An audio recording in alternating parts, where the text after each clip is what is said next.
Okay everyone, welcome to my very first crypto podcast. At dito sa podcast na to, we're gonna be inviting mga iba't ibang mga crypto enthusiasts, crypto influencers or opinion leaders at pag-uusapan natin everything crypto in a fun and entertaining manner. At ang una kong guest is a good friend of mine and a crypto influencer that I absolutely respect because of his trading prowess. Ito si Tito Vlogs. Welcome, Tito! Thank you. Grabe, nakakatuwa naman ako yung unang guest mo dito sa show mo. Oo nga, actually, hindi ko pa nga nasa-set up, di ba? Pero excited ako dito eh. So, actually, mainit yung usapan natin ngayon. And the reason I invited you, Tito, alam mo naman yun, ay dahil ikaw yung kaisa-isang trader na alam ko that's actually 80% out of crypto. Tama ba yung pagkaintindi ko? That's true. That's correct. I'm 80% stablecoin. Crypto pa rin naman yon. Alright, Okay, right. Stablecoin. But 80% of my portfolio is already in stablecoin. Wow, grabe.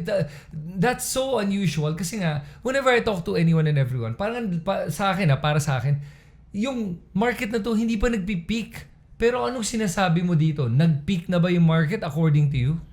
Well, it's not part of my plan to sell at the peak. That's one. So there are several reasons kung bakit ako nag-start mag-sell or mag-take profit. Okay. Right? So, una, to just give a context. So, I'm a position trader. I do position trade sa crypto. So, majority of my portfolio is in position trading. So, what I did was during 2022, during the height of the collapse of the market, yung FTX collapse, I started buying using DCA or dollar cost averaging. Okay. When I noticed that You mean 2021, sorry. The height is 2021. 2021 was the collapse, the start of The start of the collapse. 2022 was Yun yung down na yung yun market. down, eh. yeah. Oh, okay. Yeah, go ahead. Nung down na yung market and then yung price was stable na siya, nasa baba, below 20K. Yep. And then, ang daming mga bad news pa rin na lumalabas. Yes. But the price is no longer going down. That's where I started buying using DCA or dollar cost averaging. Doon ako nagsimula. So that was 2022. I remember yung community ko, may meron akong mga VIPs sa community ko. I told them na this is the time to start buying Bitcoin, but we do it regularly, DCA, dollar cost averaging. So nag-allocate lang kami ng monthly, no? Regularly, we buy kahit anong presyo. Ang ang buying range namin noon was below 60K. Below all-time high. Yes. So anything below 60K, we buy it regularly, monthly. For the last 18 to 24 months, bumibili lang.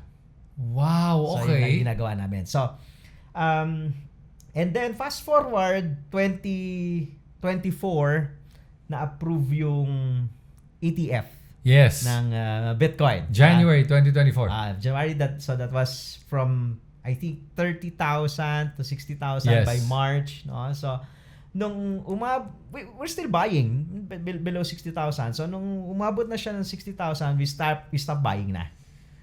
Di na kami bumibili noon and then nag-antay na lang kami. So nung na-elect si Donald Trump, nung nanalo siya, nag-pump yung crypto, nabasag yung all-time high na 69,000. So, yung unang leg up, we started naman DCA out, DCA sell naman. Okay, we started selling at 80,000 and then every 10,000 we're selling. So you and your community. Yes. Wow. Yes. Okay. And then what was the top for you na out ka na, that's it. That's your DCA out. Okay. So, first reason kung bakit nag-start kami magbenta, because it's part of our plan. Okay. So, matagal na namin siyang plano. So, sabi namin, once na pumasok na yung election, kasi we were monitoring the market eh. So, pag nanalo si Trump, there will be hype. Pag naupo si Trump, there will be hype. Diba? Pataas na pataas yung market. And mababa naman yung bili namin eh. Right. Diba? So, kahit saan magbenta, it's profit. So, part of our plan to take profit na talaga. So, that's one reason. Second reason is technical. Okay? Nung pinlat ko yung chart ng Bitcoin sa weekly, I drew a parallel channel. I connected the top of 2017, 2021, April 2021, October, November 2021, and then the December top of 2024, nandun siya sa taas ng channel. Okay. So when I connected that. So that's another, for me, another reason to sell na medyo nandun na tayo sa tuktok ng parallel channel if you're using technical analysis. So that's the second reason kung bakit nagbenta kami.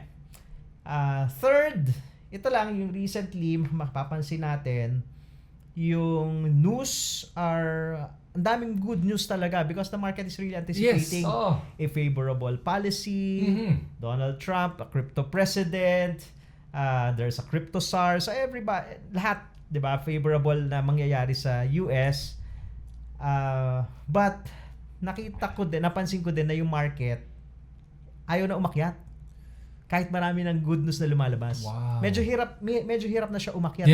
May resistance diba? Medyo hirap na siya umakyat. So that's another reason for us to sell. But primarily, main reason talaga is because it's part of the plan.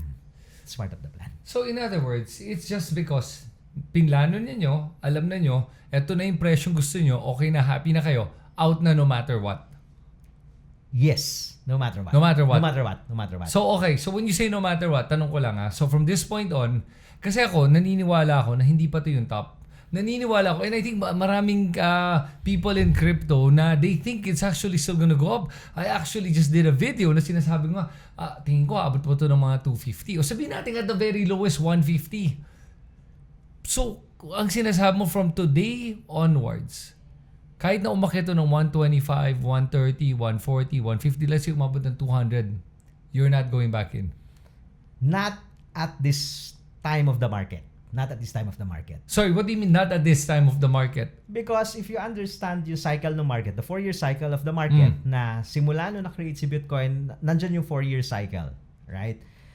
And ito yung time ng market na nagdi-distribute na yung mga tawag namin doon, nakabudega, nakabili doon sa lower portion ng market during the bear market. When you bought at the bear market, ito yung time na nag-i-start sila mag-distribute. This may not be the top yet. Kaya nga sabi ko sa iyo kanina, hindi ko planong magbenta doon sa taas. Right. Okay, hindi namin plano yon. So, but as you mentioned, this can go to 125, 150. Some are predicting at 250. Let's say at 150. Let's say at 150. Okay. The price of Bitcoin right now is a little below 100k. Mga nasa 90, no? Nasa 90. Okay, nasa 90k tayo. If aakyat siya from the price today to 150, kung yun yung best case na tinitingnan natin, for me, hindi na attractive yung upside na yon compared to the risk. The downside risk. Compared to the downside risk. Because as we all know, based on history, Bitcoin corrects 80% from its peak every time na may bull market.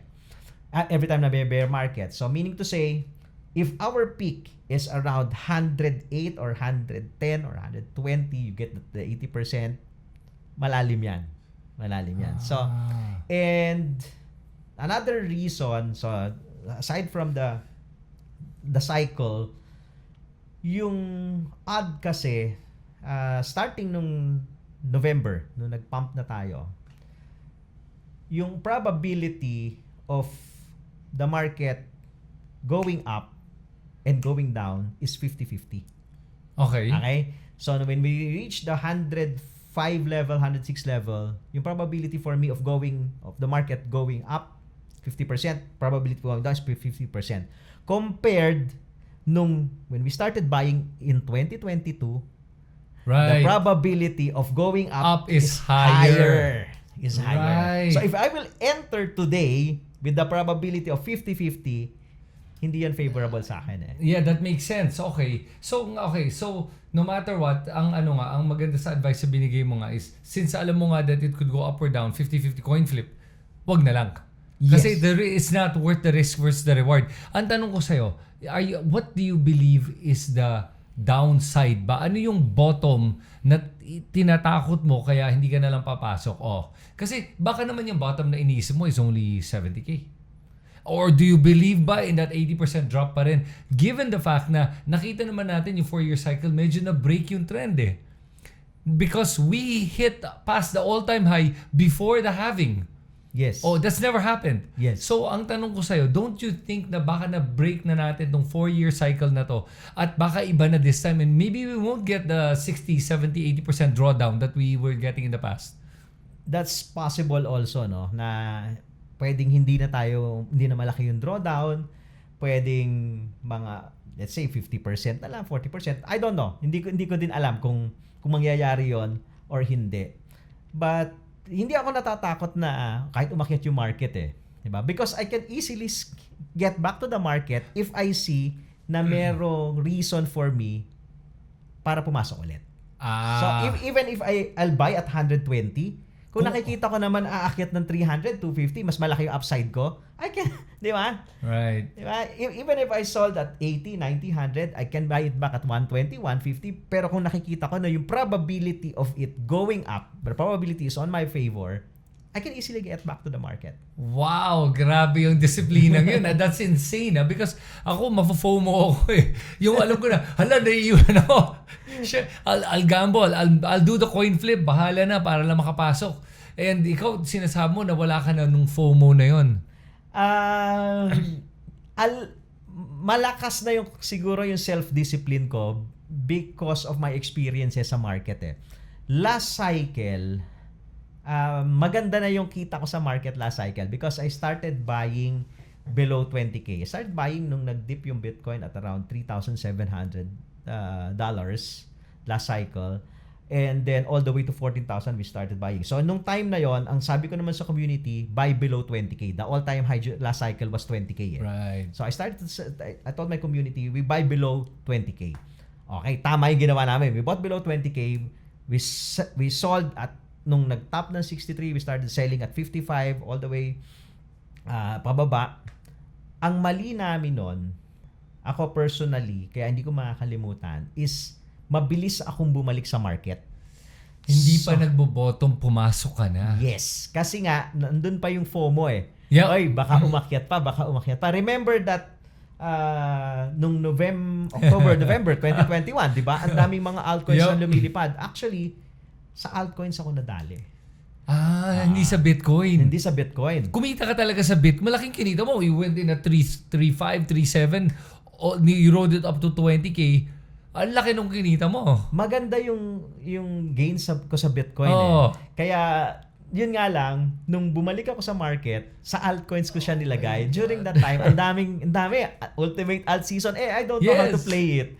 So, nag-gamble ako doon. And it did not end very well eh. Some of the gains nung Bitcoin, binigay sa akin ni Bitcoin, binalik ko din sa market eh. Galing sa alts ko naman nilagay. So, yun. Up to now, may mga alts ako na hawak ha. Na hindi pa bumabalik, ano? Hindi pa bumabalik. Okay, so how much of the gains did you lose to altcoins as a percentage? Siguro yung 80% of my gains, binalik ko sa market. In other words, nawala mo. So, natira 20% na lang na dapat 100%. Wow. Okay, that's an expensive lesson. Pero at least profitable ka pa rin. Yes. Pero nakakasama lang ng loob na most of it nawala lang dahil sa altcoins. Totoo yun. Oh my God, grabe. Do you primarily trade in spot or do you do leverage? Yung active trading ko, leverage. Leverage. Yes. Pero yun yung sisabong 10% lang or 20%, 10% lang. Yes. And then the majority is spot. That's your position trades. Yes. Ayun. Yes. Okay. Alam mo, marami naman kasi sa mga traders, yun ang nangyari during the last cycle. Ako rin eh. I made good money in Bitcoin. I'm thankful lang kasi malaki yung stack ko ng Bitcoin kumpara sa nilaro kong altcoins. Nilaro ko sa altcoins was probably naman 20% of my total stack. So kahit na naubos yun, naubos talaga. I mean, I was playing stupid. Tapos kahit na kumita na, ayoko pang mag-out, tapos bumagsak lahat, nagdi-DCA pa ako sa mga meme coins na talagang walang kwenta. Bakit ba ako bumibili? Binili ko all the way down hanggang ngayon, na-delist na yung iba. Yung iba hindi ko na ma-trade, wala na. Ang dami ko nawala. So, I think marami sa atin na experience yun eh. That's why we're more careful now about altcoins. So, ang tanong ko sa'yo, this cycle, what altcoins do you hold?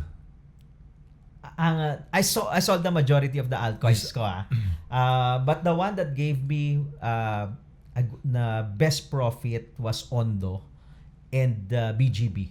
Ondo? And you're out of Ondo na? I'm out of Ondo. Oh. I started buying Ondo 2024, one of the fastest gains and na nakuha ko sa market sa altcoins sa Ondo. I started buying it January 2024 at 25 cents. I sold at 1.85. Oh, wow! I did not sell sa peak ha. Ang peak was I think Wow. 225 eh. I sold at 185. Yun na, okay na ako doon. Happy na ako doon. Another one was BGB, yung BitGet token. Ito naman BitGet? Yeah, BitGet token, BGB. I bought that last cycle pa. Naiwan ko lang siya and I forgot na meron pala ako. Tapos nakita ko na umaakyat pala. So from 0.25 to I started selling at $4 and then may konti pa ako natitira. Okay, pero kumita ka na. Kumita na. Okay, so aside from that, kasi alam mo tingin ko sa altcoins natin ngayon, nakikita ko, ewan ko lang what you think about this.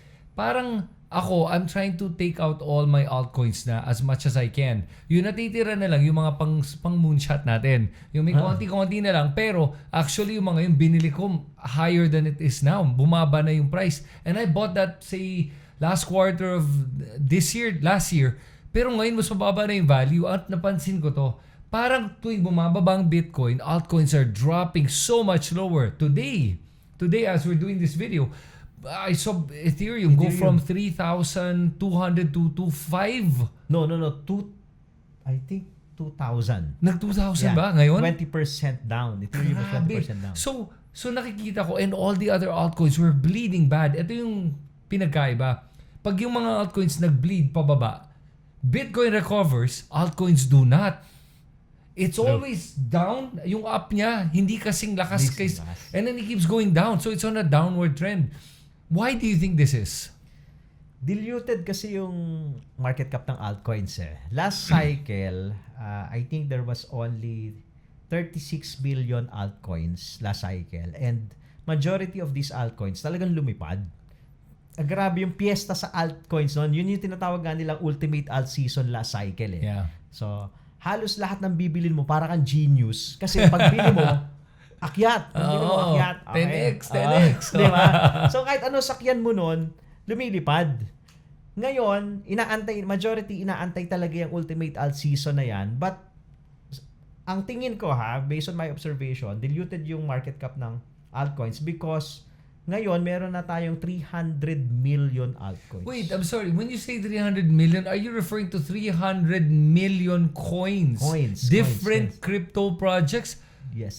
Saan ba nakuha yung number na yan? Kasi iba yung nakuha kong number It's, if I'm not mistaken, I saw that in Binance eh. 300 million. Ang dami nun Ang dami nun. That's I'm not mistaken I'm gonna check. Yeah, I think kasi ang naalala ko parang Ano na sa'yo? Sabihin natin last time it was about 20,000 projects listed on CoinMarketCap pero listed yon. Marami kasi hindi nalilist pa doon pag hindi ka pa nakakapasok sa mga centralized exchanges o kahit na mga maliliit na dexes ka pa lang, hindi nila ikaw nililist. O baka yung market cap mo mababa sobra. Kaya I'm curious kasi alam ko tumaas siya pero millions ang sinasama. That's why I'm blown away. Most likely kasama doon yung mga nasa dexes eh. Okay, may correction tayo. Tito Vlogs, yung number natin. Go. Yeah. So yung total number of altcoins last 2021 was just 3 million. Okay. 3 million total altcoins. Ngayong 2024, 2025, it's 36 million. So 10 times, 'di ba, yung dami ng altcoins ng 2025 compared to 2021. Kaya yung market ng alts feeling ko diluted na eh. So, Okay. masyado na siyang kalat, masyado madami na kasi yung tokens. Okay. Yes. Okay. According to who? This data is according to the website of Binance eh. So this sa website ng Binance. Hindi. I'm curious kasi parang ang laki naman nung number niya, 300 million. Yeah. But the number was really Ba- huge, or sabihin natin 10 Ah. times the number of altcoins last cycle. Sige, ganito na lang. Sige. No matter what, ang punto lang naman natin dito ay it's 10 times bigger than it used to be. Yes. Okay, and because of that, kaya naniniwala ka na sobrang diluted na yung market. Yes. Okay, so that means that walang liquidity, in other words. The liquidity is moving. Is moving. So, naghahanap lang siya, palipat-lipat. So, isang altcoin magpa-pump, then the liquidity leaves and goes to another altcoin, pumps, leaves, and then naghahanap lang siya ng iba-iba. Ngayon, kung masabayan mo lang yun, di panalo ka. Kung hindi, talo ka. True. The challenge is alin doon sa sobrang dami. Right, okay. Sige, so ang tanong ko sa'yo ngayon, bumili ka ba ng Trump meme coin? I started buying kanina. Kanina at $24. Konti lang. Kasi 20% nung natitira kong portfolio nasa meme coins na. Okay.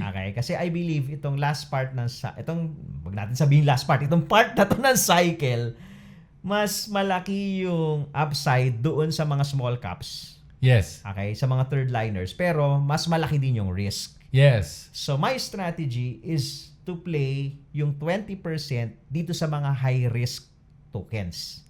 Okay, so if mali ako, I lose 20%, kahit yung buong portfolio, it's okay. Kung tama ako, maybe I can double that or triple that. So yun. So medyo high risk yung natitira, pero konting-konti na lang siya. So wow, bumili ka pala ng Trump coin. Ba't ka Bumili bumili ngayon ng Trump coin? Kasi parang feeling ko, the ship has sailed on that one. Kasi it went, I bought in at 27. okay. I sold at 72. Wow. Hindi ako nakabili nun. Pero problema ko, I bought back in at 64 or 4. Basta I bought back in. And nung nakita ko, parang mali ata to, I sold at 40.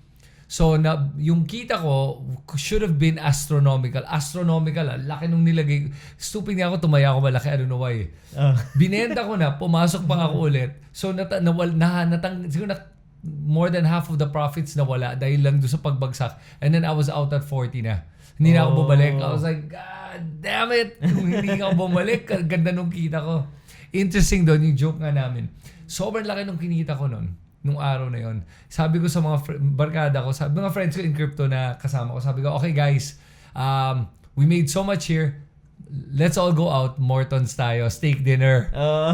Lilibre ko lahat Ganun kalaki kinita ko na. And then, by the evening, guys, Jollibee na lang. Nabawi. Guys, Jolly, tawa na lang sila ng tawa kasi po, layo na eh. So, yun yung nangyari sa akin with Trump, kaya hindi na ako bumalik since. But now that you're saying you're in, bumababa yung market ko. Oh guys, not financial advice. Not financial advice in every game na papasok ka, kailangan alam mo muna kung alin yung willing mong ipatalo. Right. Yung downside lagi ang titignan eh. So kumbaga ako, I'm willing to lose the 20% now because part na lang yun ang gains ko eh.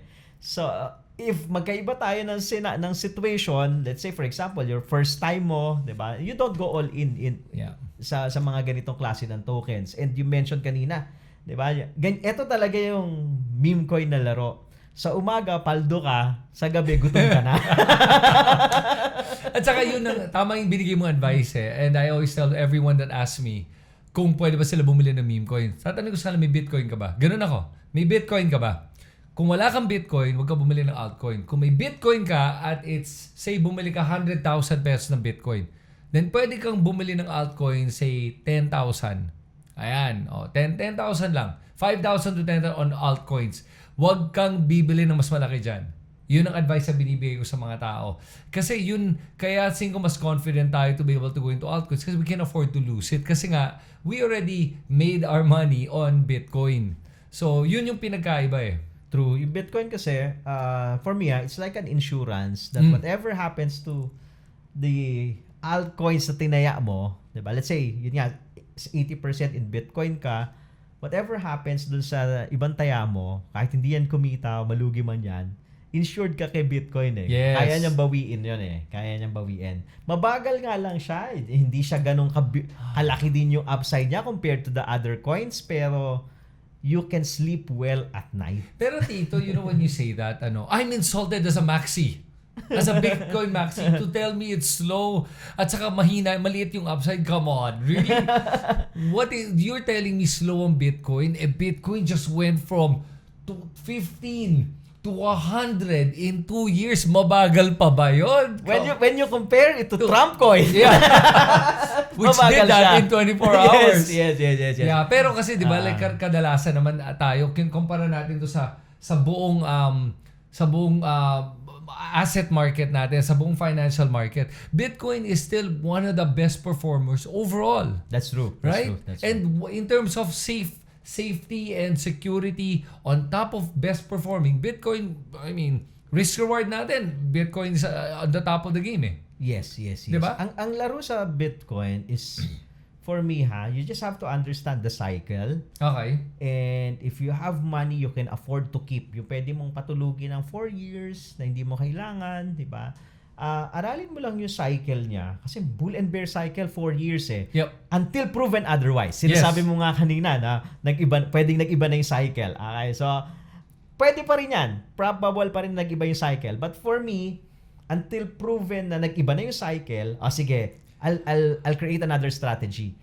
Pero hanggat hindi siya naiiba, I'll stick to that cycle. So meaning to say, I still expect a bear market in 2026, 2027.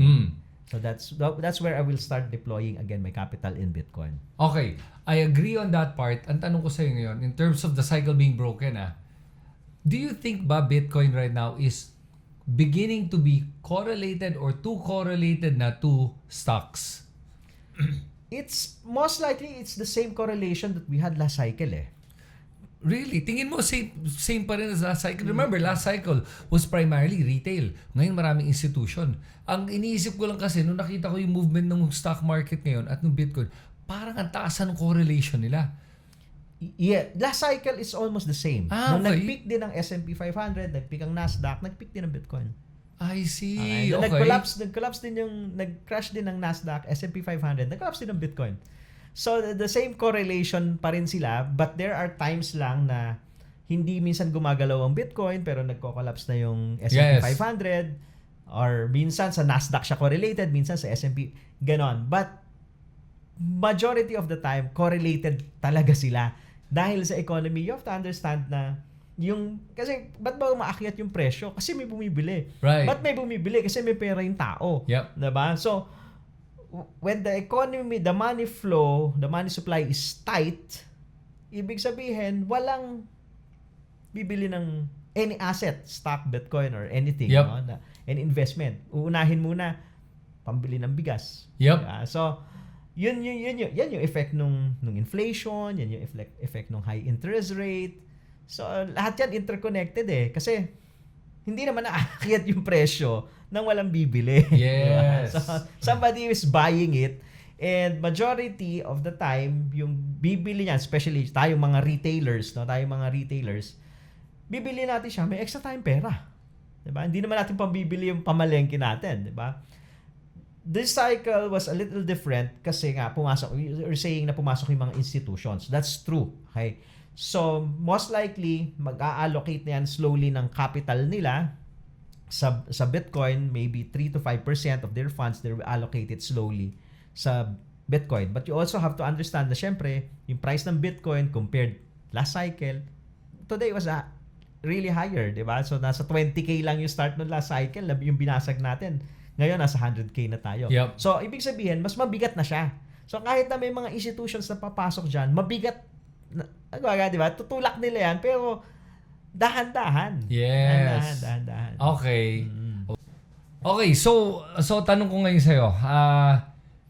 Ano tingin mo kay Trump? Masaya ka ba na nanalo siya? At anong tingin mo epekto niya sa crypto? With everything happening hindi lang yung sa the fact that he's a crypto president, pro-crypto, pero yun na nga, like with what just happened recently, yung in-announce siya na trade wars, anong take mo dito? Generally, marami talaga may gusto kay Trump. I have several friends na dati ayaw, tapos ngayon, Republican na. May mga kakilala ako na ganon.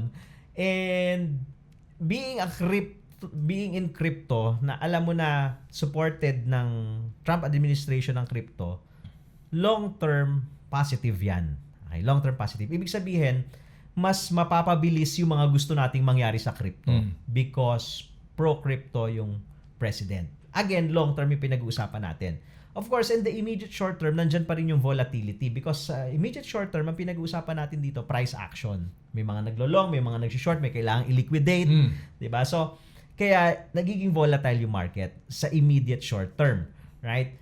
So, when it comes to sa mga policy ni Trump, ngayon kasi, sobrang uncertain yung market because of his policies, especially sa yung tariff policy. Yes. Okay? So, naka-wait and see eh. Ano ba mangyayari? Ano ba magiging effect nito? 'Di ba? So just last weekend yung Mexico and Canada 'di ba? Yep. Sumasagot sila, nagre-retaliate sila, 'di ba? So syempre, pag ganyan yung environment, yung mga investors medyo risk off. Teka muna, I'll just stay on the sideline. Mahirap gumit na sa gera eh. Di ba? Kasi pag nandiyan ka sa gitna, natatamaan ka talaga dyan. So, casualty ka. So yung mga nakakaintindi, the veteran investors, just stay on the sideline. Sige, hayaan na lang muna natin sila dyan. Anyway, pag tumigil na yan, when there's a clear policy, malinaw na, saan napupunta, we can just scale back to the market.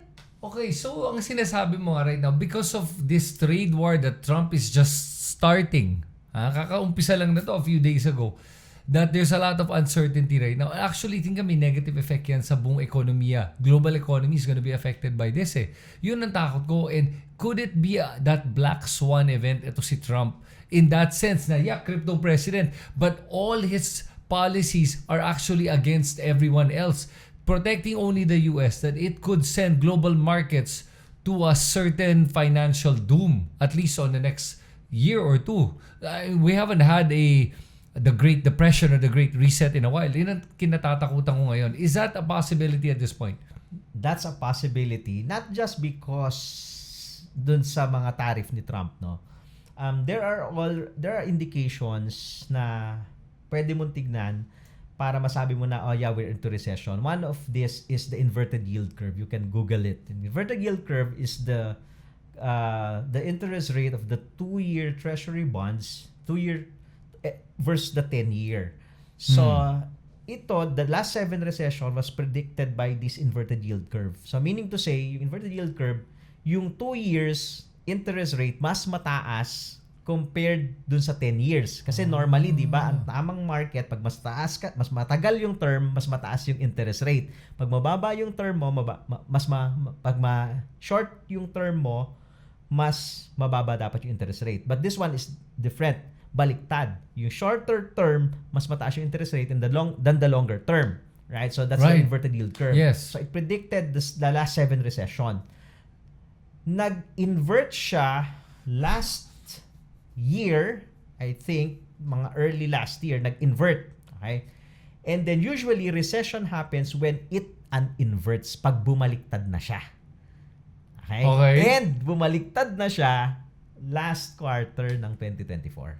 When you say pag bumaliktad na, how soon after bumaliktad does this parang months yan eh, months. I remember nung tinitingnan ko yung data, I was in the market na nung 2007, 2008 global financial crisis eh. So binaktra ko, tinignan ko, itong nag-start yan mga April eh. So ito yung time na nag-uninvert na yung yield curve. Oh my God, Lord! So that's one na I've been monitoring last year pa. First quarter last year, binabantayan ko na yan. Plus, there are signs kasi talaga na possible yung sinasabi mo na recession. The big boys are into cash. Sino to mga to? Warren Buffett. Yeah. Okay, so maybe it's all over the news naman na he is holding more cash than stocks in his lifetime. Okay, that's one. Mark Zuckerberg last year sold a significant number of shares in Facebook. So cash din. Jamie Dimon of JP Morgan. Jeff Bezos of Amazon. Wow. Last year yan lahat. First quarter last year yan. Oh my Okay. God. So may inaantay na may itong inaantay mga ang to. mga yan. May inaantay ang mga yan. So, they could probably be wrong, pero okay lang, may cash naman Yeah. sila. Pero kung tama sila, ang dami nilang bala pambili. Yes. Ang dami nilang bala pambili. So, these are the signs na hindi mo makikita sa chart. Lalo na kung nakafocus ka lang sa crypto Yep. Nakafocus ka lang sa crypto. Tignan mo lang, Bitcoin, price action, policies, etc. Hindi mo makikita itong mga to No? So, pero tayo, binabantayan natin yon. Ano ginagawa nito mga to? Kasi normally, these people, hindi sila magbebenta when the price is going down. When the market is crashing, they will not sell. Okay? They will sell while the market is going up. So in other words, you're saying that they're out of the market na kasi that's why they won't sell when it's going down. Naka-exit na yan mga yan. Yes, because they cannot, with the significant number of shares na meron sila, they cannot sell while the market is going down. Magko-collapse yung diretso. Pag pababa yung market, walang buyer Yep. Pag pataas yung market, madaming buyer. Yep. So ito mga to, nag-start sila magbenta pag pataas. Hindi rin sila nakabenta sa taas. Hindi din sila nabentahan yung pinaka-top. They don't care kung nabenta nila dyan. Basta majority of their shares nabenta nila. Wow. Okay. Alam mo, nagbabago na nga isip ko yung sa Bitcoin. Kinakabahan Teka ako. lang, Totoo lang, nakakatakot ka palang kausap kasi ako mismo, alam mo talaga, I'm a Bitcoin bull, Bitcoin max. After talking to you, biglang, teka, I'm gonna reassess my position. But although, alam mo, between you and me, ako din, I am planning to, I think a lot of people are planning to exit kasi nga this year. Iba-ibang time in this year, pero a lot of people are planning to exit. Which is what scares me. If everyone's planning to exit because everyone thinks this 4-year cycle is going to happen, and it's almost a self-fulfilling prophecy, hindi ba? Okay, tanong ko sa'yo, meron bang posibilidad nga na, for example, lahat natakot na umakyat to, let's say kahit na sabihin natin umabot ng 150 and everyone's sold. It could still crash the market all the way down to its previous all-time high or even lower than that? Yung last na break natin was around 60-70K So usually, sa technical perspective, usually nire-retest yan Yeah. Yung breakout point na yan. Oo. Okay, last cycle, the top was 20K. Yep. We retested that. We went as low as, I think, 15K. Diba? Yep. So, this cycle, the top, the one that we broke was 67. 70. So, maybe we will retest that. Kahit saan pa tayo umabot ng market, mag 250 pa tayo, most likely we'll come back to that 60-70K level. And that would be the time to start buying again for Tito Yes. Vlogs and his community. Wow! Okay. Yes. Pero ito lang baka yung mga nanonood ngayon, baka matakot or kabahan. Okay. Pag may plano ka, hindi ka kakabahan dapat. Okay? Just like you, tama ka Marami talaga ang plano is to sell this year. Yep. Marami ako nakakausap, sige plano ko, Tito, magbebenta ako ng March, benta ako ng April. Okay. Ang importante kasi sa trading, investing, or sa buhay, pag may plano ka, execute mo yung plano mo, especially sa trading. Kasi once na last minute, ay teka muna, hindi mo na ako magbebenta, mag-iiba na. Doon ka madidisgrasya sa trading So what's really important is to execute it with no emotions. Right. I don't care if it goes down, I don't care if it goes up. Basta I will sell kasi it's part of my plan. So pagka ginawa mo yon, panalo ka pa rin Panalo ka pa rin. So it's really important na kung papasok kayo sa trading, dapat may plano. Kung walang plano, nandyan ka na, nabili mo na yung Bitcoin, nabili mo na yung altcoins mo, you have to plan now. Okay. Okay? So, kailan ka mag-exit? Or you will just hold this? Kaya mo bang hawakan lang yan? So, para ready ka Hindi ka bandang huli, hindi ka magsisisi na, teka muna, ano na nangyari sa akin? Yes. At saka kung if you strayed from the plan kasi, ano na yung plano mo? Wala na. Sira na. Then mag-iisip ka ng bagong strategy na. Then talagang magkakagulo lahat. Okay, sige. Now that you're out of Bitcoin, are you in any other assets outside of crypto? Any other asset? O cash lang? Recently, solar. Solar power. Stocks. You're buying solar stock. No. Just joking. Part of my profit, di ba, nag-take profit ako. Ito maganda story I took, in 2022, nagpaplano akong magpa-solar ng bahay. But during that time, mababa yung price ng Bitcoin. So sabi ko, instead of buying yung solar, yung time na yun, medyo mahal pa rin yung mga panels Sabi ko, hindi, balik ko na lang ng Bitcoin. So, imbis na nilagay ko yung pera ko doon, nilagay ko sa Bitcoin. And na nag-take profit na ako, so, binalik ko na ulit doon sa original plan ko to do solar. Okay. Ang maganda, mas mura na yung mga solar panels Yes. ngayon, mas mura na yung battery. So, sabi ko, parang okay yung move na yon. Inantay ko muna, nilagay ko muna sa Bitcoin, kumita siya. So, technically, parang libre na eh. Libre na yung solar panel system ko sa bahay. Kasi profit na yun eh from Bitcoin. Yes. So imagine kung nilagay ko na sa solar, wala na akong pambili ng Bitcoin during that time. So any other asset wala eh. USDT pa rin ako na naka-park, no? Gold. What about gold? Gold, I'm trading it actively pero hindi ko siya hinahawakan. Hindi ko na-hold. Okay. So, active trading lang ako, in out lang ako sa gold. Okay. So right now, so nabanggit mo kanina your position trader. Ganyan ba yung trading style mo talaga? Or kasi that's more of a hold for me yung ginawa mo with Bitcoin eh. That's more like an investment investing strategy yan, hindi trading strategy yan eh. The way it sounds kasi long term ang pinag-uusapan na, you're talking about a year, 2 years. Do you trade? Are you a day trader? Do you actively trade? All right. So, I have different portfolios. So, but majority is nandun sa position trade yung sinasabi mo. Kasi, that's where you make a lot of money talaga sa position trade.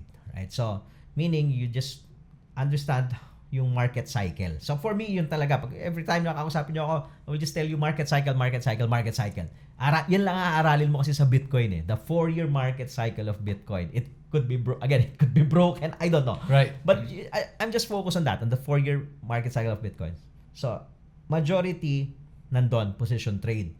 And then, I have a portfolio na pinagde-day trade ko. Okay. How big is the day trading portfolio compared to your position trading portfolio? Less than 10%. Less than 10. 10%. So, laro lang talaga. Laro lang talaga. Kasi, di ba, I'm doing vlog every day eh. So, kailangan ma-sharpen din yung skill ko, yung technical analysis skills ko. So, nandun, naglalagay, may taya pa rin ako sa market. Okay. So, in that way, now that majority, 80% is USDT na, I'm out na, hindi ako naiinip. Hindi ako nafo-FOMO sa market. Bakit? Nakakapaglaro pa ako eh. Yeah, yun yung ano mo, pampalipas sa oras mo. Pampalipas oras ko. So, hayaan ko lang muna sila dyan. Mag-trade war muna sila dyan. Okay. So, pilipas oras ko. Yan, naglalaro pa rin ako. Pero ito, small amount. Okay, sige. So, sa mga nanonood na mga kaibigan natin na do day trading or wanna be day traders, is this a good time to get into trading?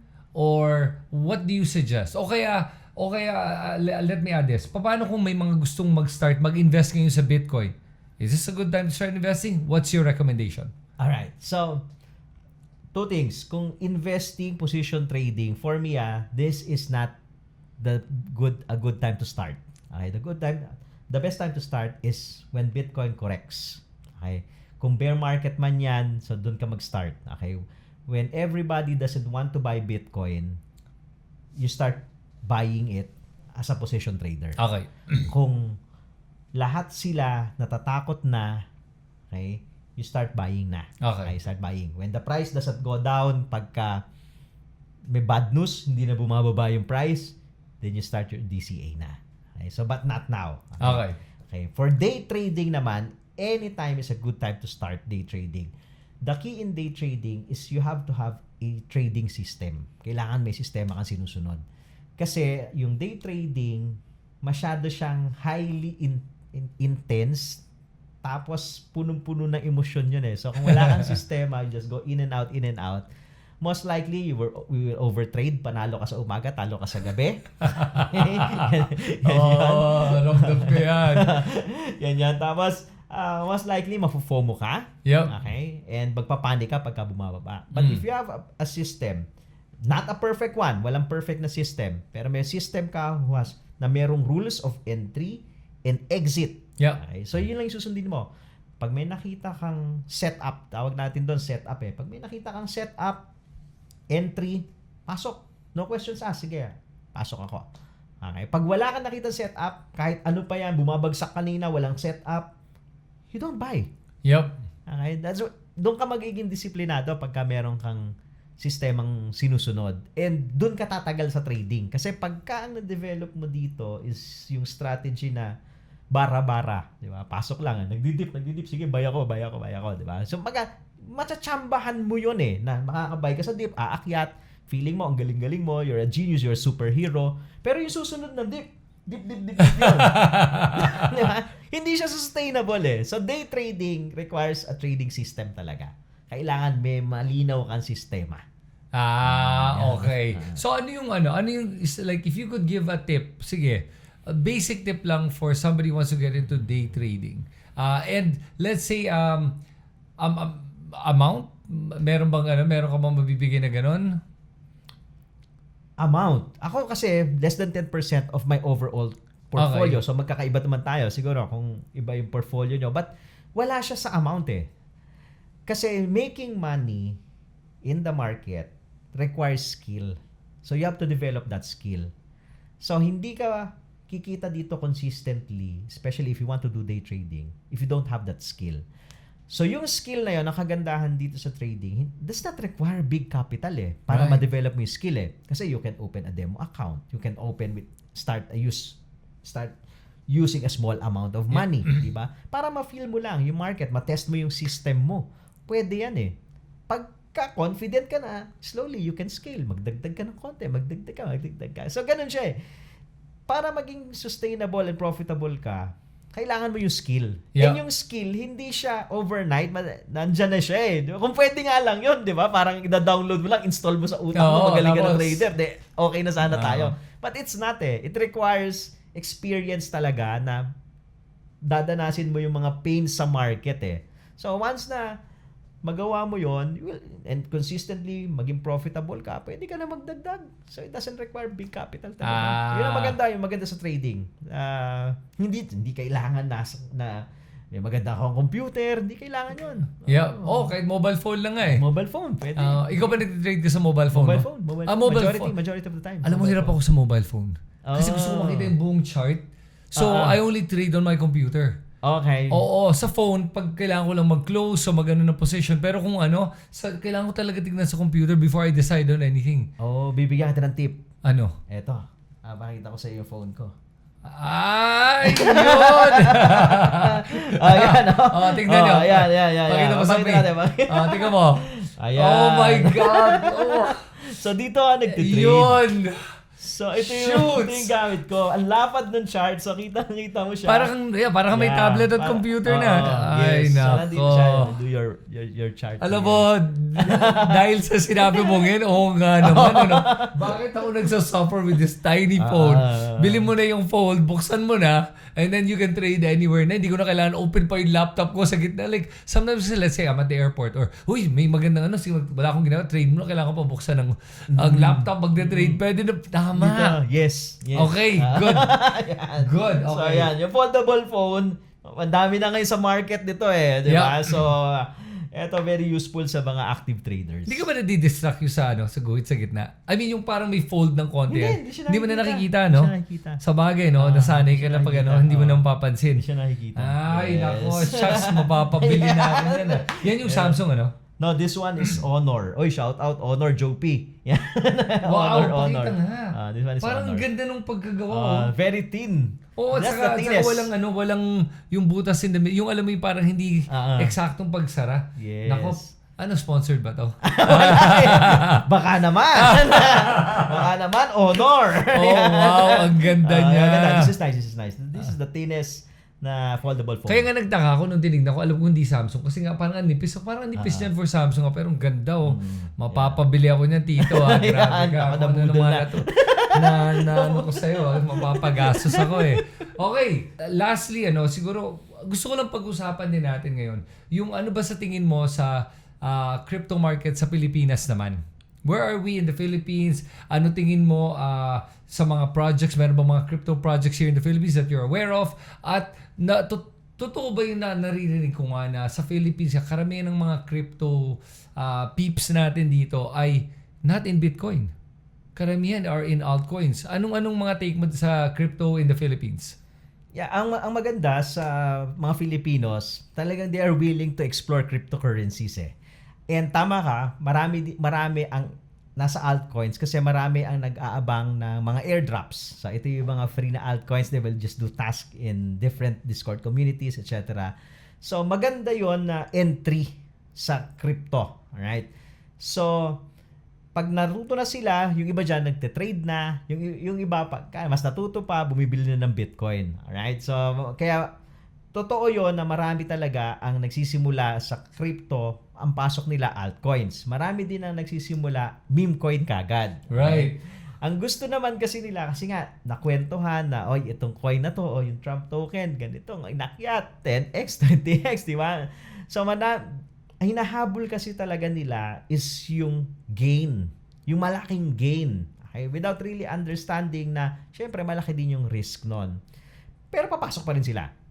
That's okay. Kasi on-board ng marami eh. Okay? Pag nandyan na sila, mag-aaral na yung iba dyan. Okay? Yung iba, hindi talaga mag-aaral. But again, that's okay. That's part of the market dynamics eh, talaga eh, na may papasok at magtatagal, at may papasok at aalis din kaagad. So, but yung crypto market sa Philippines is one of the important markets sa global kasi lagi natin naririnig yan. Ang dami mga projects dito sa Philippines na gusto dito mag-launch na, 'di ba? Yeah. Na merong mga foreign projects pupunta dito to tap yung Philippine market.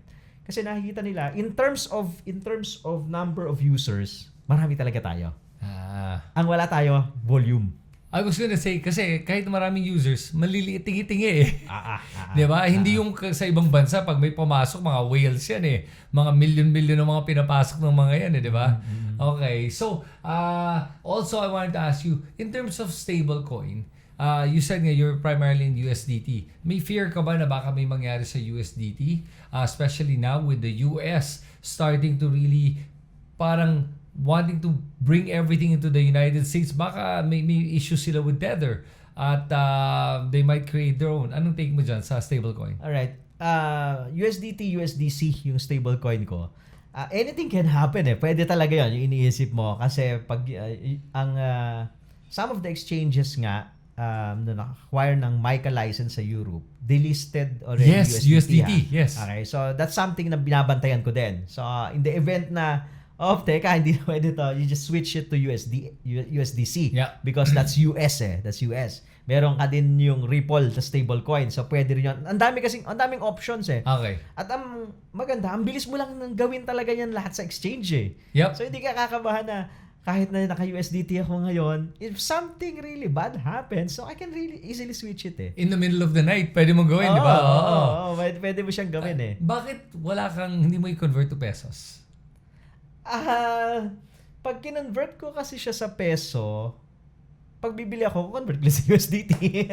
Right, okay. Diba? So, I like it eh. You're trying to be safe eh. Oo. Kasi, although some I converted to peso kasi yung nagkabit ng solar ko, hindi naman tumatanggap ng crypto eh. So, nag-convert din ako ng ilan. So, tama ba yung pagkaintindi ko na you convert to pesos kung kailangan mo lang? Yes. But you're not gonna convert it unless you need it?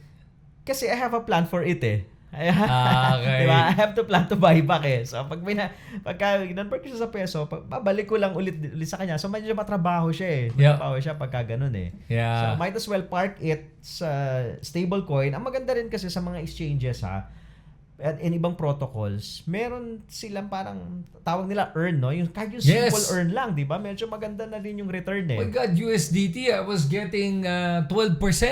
Umakit pa up to 15%. At pag maganda yung takbo ng Bitcoin, mas maganda yung return mo sa USDT eh. Kaya, pero syempre, hindi mo malalaban yung pump ng Bitcoin eh compared to any interest. Pero still, kung pinark mo lang, ang laki na ng kinikita mo ng USDT eh. Pero ako kasi, I don't know if may pagkakaiba tayo with regards to how we look at USDT and pesos. Ako kasi, the reason I'm not in pesos because peso keeps going down in value. True. That's true. Talagang pababa lang ng pababa eh. Kaya nawawala lang yung halaga ng pera mo. I'm like, I'll just keep it in dollars unless I need to spend it, then I'll put it in pesos. Otherwise, I'm in dollars. I'm not in pesos at all eh.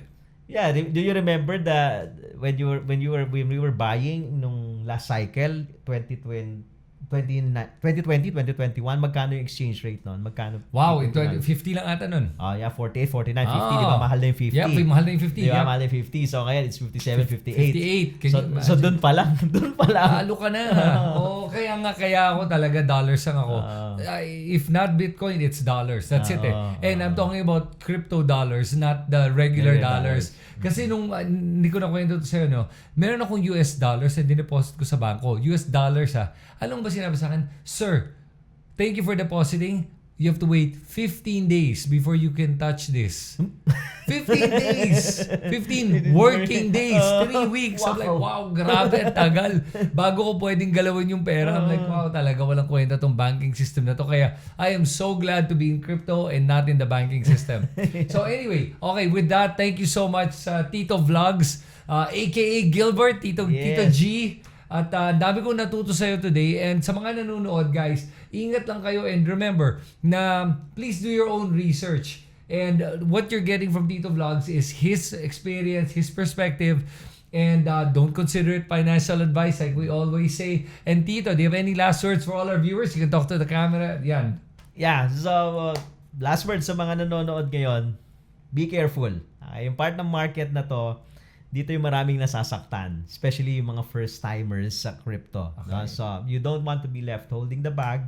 So, second is aralin natin itong crypto kasi ito na yung new na technology, new way of doing things dito na sa crypto eh. So, once you're here, aralin nyo, and eventually, magugulat ka, yung return babalik din naman yan eh. So, either mag-aral ka ng crypto as a technology or you want to trade crypto, develop that skill, and profits will just follow you. Sige, Alright. thanks everyone. At so hopefully may natutunan kayo dito sa first crypto podcast natin.